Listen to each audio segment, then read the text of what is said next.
Membaca judul tersebut, tentu banyak orang yang akan mengernyitkan dahi sebagai tanda ketidakpercayaannya. Bahkan, mungkin demikian pula dengan Anda. Sebab, Nabi Sulaiman AS adalah seorang utusan Allah yang diberikan keistimewaan dengan kemampuannya menaklukkan seluruh makhluk ciptaan Allah, termasuk angin yang tunduk di bawah kekuasaannya atas izin Allah. Bahkan, burung dan jin selalu mematuhi perintah Sulaiman.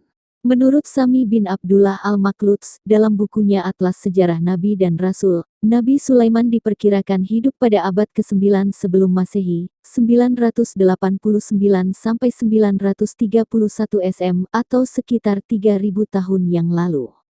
Sementara itu, Candi Borobudur sebagaimana tertulis dalam berbagai buku sejarah nasional, didirikan oleh dinasti Shailendra pada akhir abad ke-8 Masehi atau sekitar 1200 tahun yang lalu.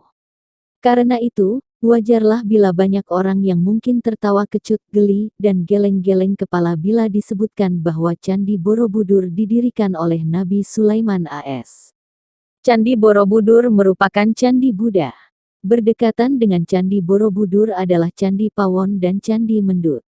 Beberapa kilometer dari Candi Borobudur, terdapat Candi Prambanan, Candi Kalasan, Candi Sari, Candi Pelausan, dan lainnya.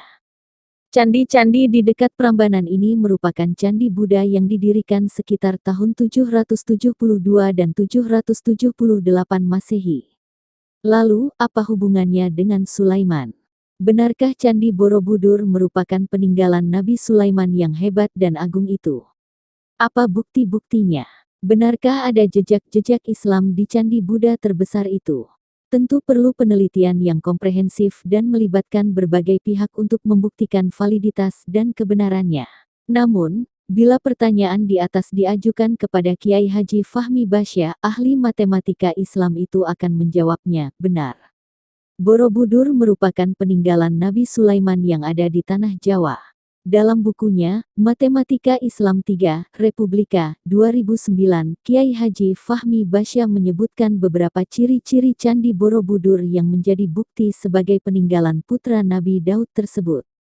Di antaranya, hutan atau negeri Sabah, makna Sabah, nama Sulaiman, buah maja yang pahit, dipindahkannya istana Ratu Sabah ke wilayah kekuasaan Nabi Sulaiman, bangunan yang tidak terselesaikan oleh para jin, tempat berkumpulnya Ratu Sabah, dan lainnya.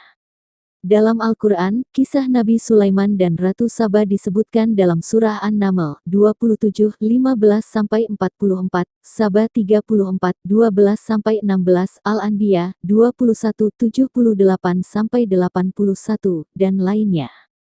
Tentu saja, banyak yang tidak percaya bila Borobudur merupakan peninggalan Sulaiman. Di antara alasannya, karena Sulaiman hidup pada abad ke-10 SM, sedangkan Borobudur dibangun pada abad ke-8 Masehi. Kemudian, menurut banyak pihak peristiwa dan kisah Sulaiman itu terjadi di wilayah Palestina, dan Sabah di Yaman Selatan, sedangkan Borobudur di Indonesia. Tentu saja hal ini menimbulkan penasaran. Apalagi, Kiai Haji Fahmi Basya menunjukkan bukti-buktinya berdasarkan keterangan Al-Quran. Lalu, apa bukti sahih andai Borobudur merupakan peninggalan Sulaiman atau bangunan yang pembuatannya merupakan perintah Sulaiman? Menurut Fahmi Basya, dan seperti yang penulis lihat melalui relief-relief yang ada, memang terdapat beberapa simbol yang mengesankan dan identik dengan kisah Sulaiman dan Ratu Sabah, sebagaimana keterangan Al-Quran. Pertama adalah tentang tabut, yaitu sebuah kotak atau peti yang berisi warisan Nabi Daud AS kepada Sulaiman. Konon, di dalamnya terdapat kitab Zabur, Taurat, dan tingkat Musa, serta memberikan ketenangan. Pada relief yang terdapat di Borobudur, tampak peti atau tabut itu dijaga oleh seseorang. Dan Nabi mereka mengatakan kepada mereka, sesungguhnya tanda ia akan menjadi raja ialah kembalinya tabut kepadamu, di dalamnya terdapat ketenangan dari Tuhanmu dan sisa dari peninggalan keluarga Musa dan keluarga Harun. Tabut itu dibawa malaikat. Sesungguhnya pada yang demikian itu terdapat tanda bagimu, jika kamu orang yang beriman. Qs Al-Baqarah 2, 248. Kedua, pekerjaan jin yang tidak selesai ketika mengetahui Sulaiman telah wafat. Qs Sabah 34, 14.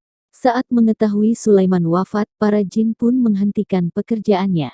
Di Borobudur, terdapat patung yang belum tuntas diselesaikan.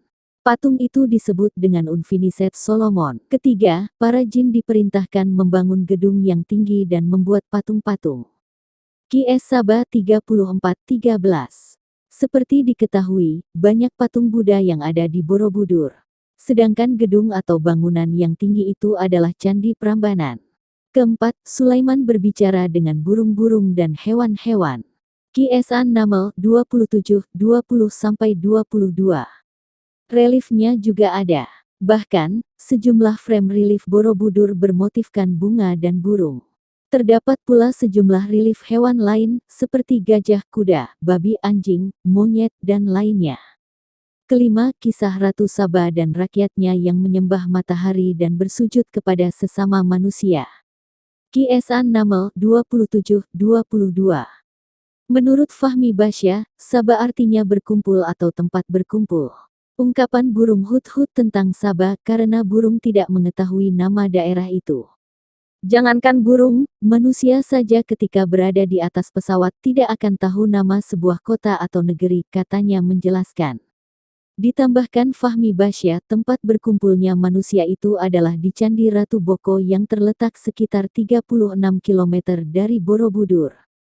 Jarak ini juga memungkinkan burung menempuh perjalanan dalam sekali terbang.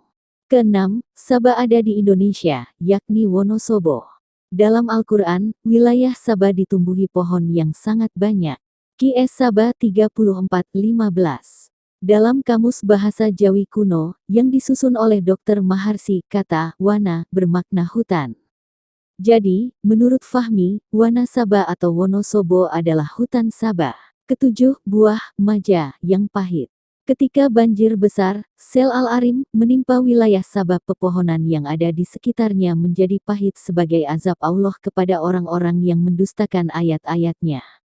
Tetapi, mereka berpaling maka kami datangkan kepada mereka banjir yang besar, 1236, dan kami ganti kedua kebun mereka dengan dua kebun yang ditumbuhi pohon-pohon, yang berbuah pahit, pohon ats dan sedikit dari pohon sidar. Qs Sabah 3416. Kedelapan, nama Sulaiman menunjukkan sebagai nama orang Jawa. Awalan kata, Su merupakan nama-nama Jawa. Dan, Sulaiman adalah satu-satunya nabi dan rasul yang 25 orang, yang namanya berawalan, Su. Kesembilan, Sulaiman berkirim surat kepada Ratu Saba melalui burung hut-hut. Pergilah kamu dengan membawa suratku ini. Qs Naml 27-28. Menurut Fahmi, surat itu ditulis di atas pelat emas sebagai bentuk kekayaan Nabi Sulaiman. Ditambahkannya, surat itu ditemukan di sebuah kolam di Candi Ratu Boko. Kesepuluh, bangunan yang tinggal sedikit, Sidrin Khalil.